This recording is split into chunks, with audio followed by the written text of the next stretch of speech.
Well, I just have to point out that most of your case is around the idea of listening, which I'm fine with. Listening is great. But the problem that I have is inserting inside the social media space. Okay. Kelly, how do you relate to this? So we did a lot of research at Intel to determine, before we actually engaged anywhere, we did a lot of research like we usually do to determine where our customers actually are participating. And it does kind of fall along audience lines, consumers versus people in business, right? I'm not here to tell you that every business is going to succeed if they join social media. Just like if you read the book Groundswell, you'll determine if you're trying to sell senior housing and you're using Twitter to do it, it's probably a bad model, right? Seniors aren't using Twitter. But our research determined, and not just ours and many other people's research, determined that many of our customers actually are engaged in social media. And this brings to a very big point. What is the definition of social media? Is it Twitter? Is it Facebook? Is it, these tools, or does it expand beyond things? So where our customers are typically are in IT forums and chat rooms. And honestly, the most people who worked at Intel have been in those chat rooms and IT forums for years. It's not anything new to them. Technologists like to talk about their technology together. That's what they do. Social media, I argue, actually started from a business idea. It started around open source software and the development of that.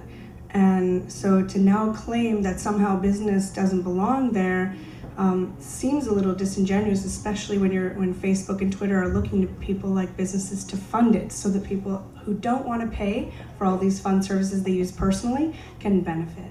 So what do users look for outside, obviously in these forums? That's a convincing argument, I think, but say I've got an opportunity to make 120 friends in my whole life, and after that my head will explode. Do I want one of them to be Intel? Well, I don't think that Intel is your friend. I think that Kelly, who works at Intel, is your friend. We don't make any bones about that. We at the Social Media Center of Excellence advocate for being a human being who works at Intel. Does that mean every group in my company thinks that way? No. Like you, they're coming to it perhaps from a space of not really knowing how to approach it, and they might think about it from a corporate hat or a marketing hat, but that we created the Social Media Center of Excellence to help people learn, best ways to utilize and, benefit from the technology and engage with customers the way that they would like to be engaged with. I can tell you, we have someone who's recently started answering questions about product, like which should I buy, this or that, what laptop should I get if my daughter's going to college? And he's absolutely answering these questions. These people are saying thank you on Twitter. They're going to the Best Buy, they're buying the product, they're coming back and they're saying, hey, thanks so much for your suggestion. So if you want to know if ROI is there, it's all going to depend on whether your audience is there. And I'm going to tell you that Intel's audience is absolutely there. Carrie, this idea of studying and figuring out what best practices are sounds like a great business model perhaps for some of the independent folks in the room who are pretty savvy already about social media. But you were making an interesting argument at the OMA conference last week, arguing, if I understood you correctly, that agencies should be doing training and not going in and executing social media for their clients. Can you tell us about that? Yeah, absolutely. I think that, excuse me, frog my throat. Absolutely, I think that it doesn't make sense for most agencies to be trying to tweet for their clients, to try to answer questions on Facebook, etc. I think that is not a business model that's going to be very viable. I think you can help people get ramped up, but I don't think you can be engaging daily on your client's behalf unless they have a really sort of fluffy business. If it's something that doesn't really rely on you having a lot of information, maybe if it's Coke, maybe you can do that if it's Coke, because what is there to say about Coke? Hey, it tastes good, it's refreshing, and then maybe you can talk about whatever, sort of cause-related stuff that Coke is doing.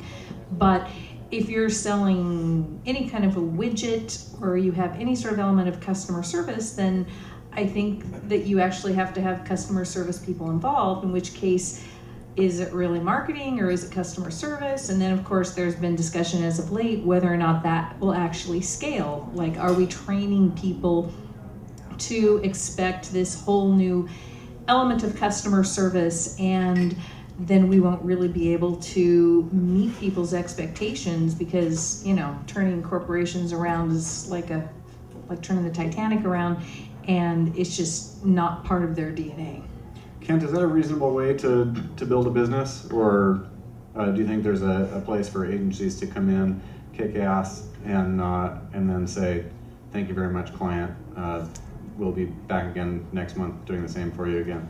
Well, as much as I'm supposed to disagree, I 100% agree. I don't Me think too. it's anybody else's job to represent the brand other than the brand, and then secondarily their customers and constituents. So the way I look at it is, the most exciting thing about social is it totally flattens the playing field. So if you have an absolute pile of crap set of services, products, whether you're a hotel or a plumber or a technology company, social is there to call bullshit on you. They're the Daily Show of the media, right? The equivalent. And so the idea is that if you get a lot of complaints at some point, it will probably sink you.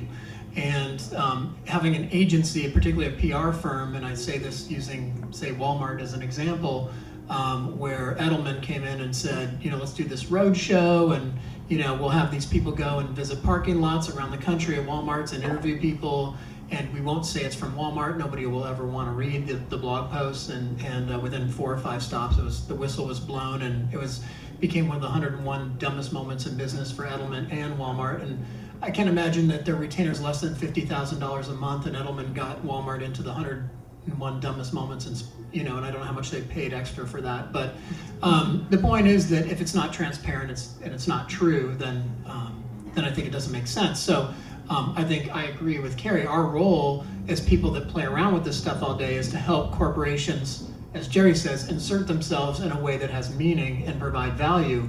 And I think that there's value for every company, or that company should not exist. Meaning, if they don't provide any value in what they create, then social media will quickly work them out. And I've written about this in the past. I challenge every company and client and agency out there to look at your clients and buy yourcompanysucks.com or IHateYourCompany.com, whatever your company is, and put up a forum and see what people say about you or your client and see what happens. Because again, if you actually control the forum, then you could theoretically turn it off or edit it out. But I think it's more interesting to see what people say about how to make your products better. That's, to me, what social is about.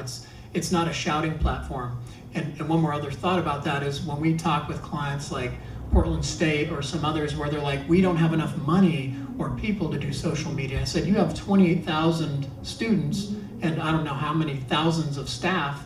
That's your marketing, that's your customer service, that's everything. Just let's help train them how to do it properly, a la Intel, and that's your answer. So why would you ever have to hire jackasses like us? No, I'm sorry. No, stop now. Stop.